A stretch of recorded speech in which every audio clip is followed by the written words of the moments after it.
Hello, and thank you for watching my video blog today. Now, our new Chancellor revealed a ban on tenant fees last week in his autumn statement. So today I'm going to be talking about what this actually means for the landlords and tenants here in Northampton. Now, it's great news for tenants, isn't it? But before you go cracking open the champagne, let's take a look into it a bit deeper. Now, I'm sure banning agent fees will be welcomed by the tenants, but the outcome will be an increase in the proportion of costs which will be met by the landlords, and in turn will be passed on to tenants through higher rents, as it did in Scotland. Now, in Scotland, they banned their letting agent fees in 2012, and the charity shelter have been a big voice in persuading and lobbying the government since it managed to persuade the Scottish Parliament to ban their fees back then. On all of the TV and radio shows at the moment, they keep talking about their independent research. Renters, landlords, and the industry as a whole had benefited from banning fees to renters in Scotland.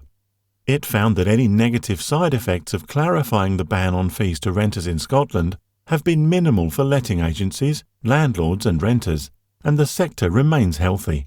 Many industry insiders had predicted that abolishing fees would impact on rents for tenants, but our research showed that this hasn't been the case.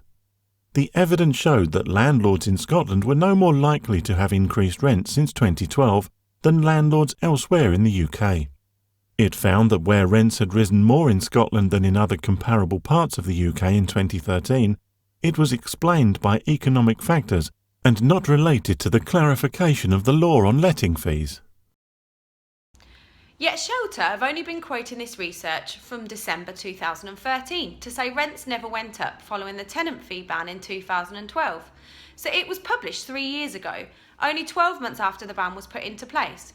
Now, I find it strange that they don't seem to mention what has happened to the rents in Scotland in 2014, 15 and 16, because that tells us a completely different story. According to CityLets, which is the Rightmove equivalent in Scotland, rents have risen by over 15% between 2012 and today. So when I compared the same time frame using the Office of National Statistic figures for the English regions, between the same dates of 2012 and 2016, this is what has happened to the rents. As you can see here in the East Midlands, we have seen an increase of just below 6%, the North of England around 3%, and in London it's 10.5%.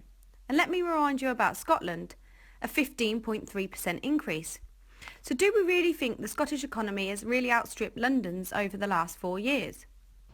So what will happen in the Northampton rental market? Well, I do feel that rents will increase as the fees the tenants have been paying will be passed on to the landlords in the coming few years. Not immediately, but I'm sure they will. So how does this convert to actual pound notes? In 2005, the average rent of a Northampton property was £787 per month, and today it's £901 a month, a rise of only 14.5% against an inflation rate rise of 38.5%. So if a landlord is expected to cover the cost of tenant fees, let's say an additional £250 every 2 years, rents will only need to rise by an additional 2% a year on top of what they have annually grown by in the last 5 years. So take a look at the bottom line here on the graph.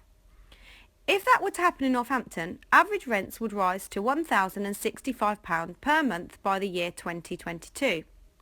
And now if you look at the top line on the graph, if the average rent in Northampton had risen in line with inflation since 2005, that £787 per month would have risen today to an average of £1,090 per month.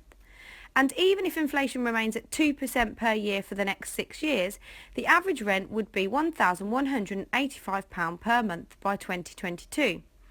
Meaning if landlords increase their rents to cover their costs, tenants are still better off by £120 per month when we compare the two figures.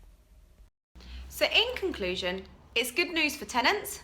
It removes the need to find lump sums of money when they want to move.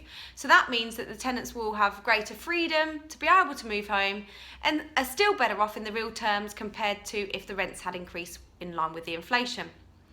Landlords will also be happy as their yield and return will increase with greater rents whilst not paying significantly more in fees to their letting agencies. And letting agents who charge a fair application fee won't be penalised as the rent rises will compensate them for any losses. And the agents that do charge the silly high application fees, well, that's their problem. At least I know I can offer the same, if not a better service to both my landlords and my tenants in the future, even in light of this announcement. So if you've got a property that you are looking to let out or sell here in Northampton, please feel free to get in contact with us at Northwood Northampton. You can speak to myself, I'm Catherine Bond, by calling the office on 01604 60 70 80. Or you can pop into our office on the Wellingborough Road and have a chat with one of us. And we'll look forward to seeing you. And thank you for watching today.